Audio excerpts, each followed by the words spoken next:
Look around you. Almost everything you own, wear, or consume crossed an ocean to get to you. Modern cargo ships move billions of tons of goods every single year, supplying the daily demands of the entire planet. But if these tens of thousands of massive vessels just sailed randomly from port to port, picking up and dropping off cargo without a rigid system, international trade would instantly collapse into a tangled, gridlocked mess. Historically, shipping was entirely unstructured. It relied on manual labor, with workers slowly rolling barrels by hand, one by one, off individual ships. That chaotic approach simply cannot handle the immense cargo volumes of the modern world. To maintain global order today, the maritime industry relies on a strict underlying logic. They structure their routes using just 4 foundational geometric patterns. This mathematical choreography sustains the global economy, turning a fleet of disconnected vessels into a single functional engine of trade. This map shows the simplest route in global shipping, the end-to-end model. It's a direct line connecting 2 principal trading regions, like Asia and Europe. Vessels carry cargo in both directions along this exact trade highway, operating like a giant shuttle service. You load electronics in Shanghai, sail straight to Rotterdam to unload, fill the ship up with European machinery, and head directly back along the same path.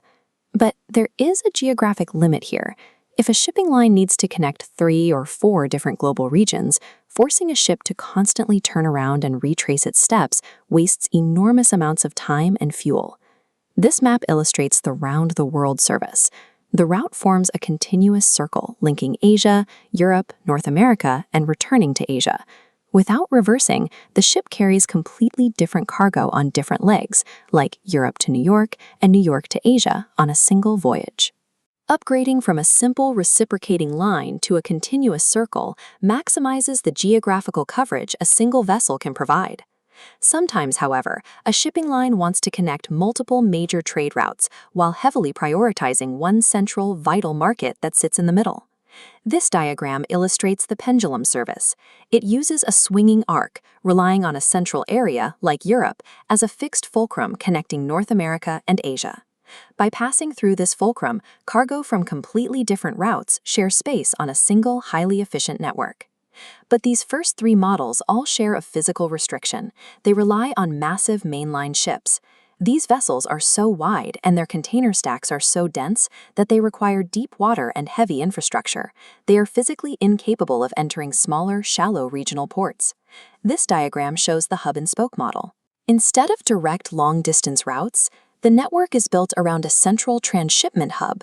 Small feeder vessels travel along thin spokes, gathering local cargo from shallow ports. They bring it to the center for transfer onto giant mainline vessels. This web ensures even the smallest coastal towns can participate in the global economy without needing the massive infrastructure required to dock a mainline ship. This digital map shows what happens when you pull back to view all 4 of these geometric network models operating simultaneously across the globe. These geometric patterns overlap across every ocean to form the circulatory system of the modern world. We often picture ocean freight as a slow, sterile industrial chore.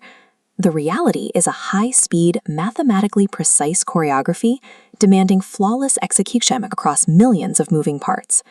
Every physical product you hold in your hands is the final result of this invisible, elegant, planet-sized geographic dance.